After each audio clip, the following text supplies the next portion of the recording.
Now, elsewhere, the European Union has accused Apple of abusing its dominant market position in mobile payments by limiting access to key technologies for rivals to its Apple Pay system.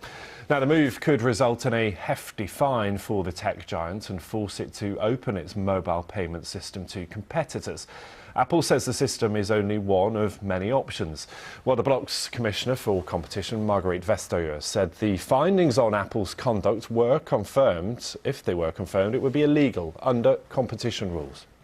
The preliminary conclusion that we reached today relates to mobile payments in shops.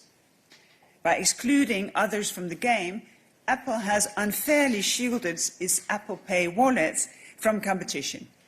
If proven, this behaviour would amount to abuse of a dominant position, which is illegal under our rules. So that's the EU's Competition Commissioner there. Let's speak now to our business reporter, Jonathan Josephs, who joins us now. Jonathan, good to see you. What have Apple said about all of this? Yeah, Ben, Apple are saying this is all about security. What the EU are saying is that, as you heard there, that this is about unfair competition. This is about the contactless payments we are increasingly making using devices, as in this case, such as Apple iPhones and watches, whether it's to buy a coffee or a bigger supermarket shop, something like that.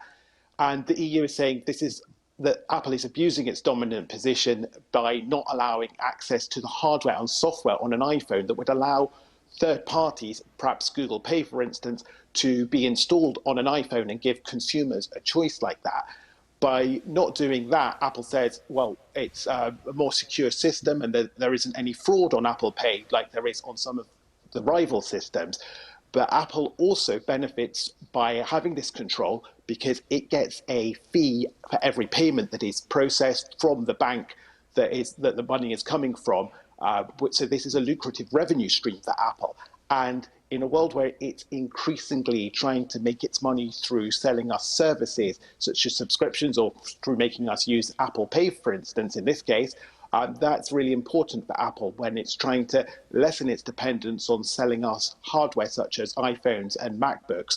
So it's very much about the future of Apple's profitability here.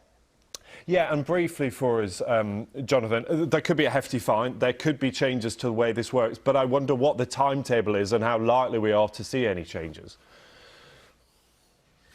Yes, Ben, the timetable is unclear. These sort of cases with the European Commission typically take many months or sometimes even years to come to a conclusion.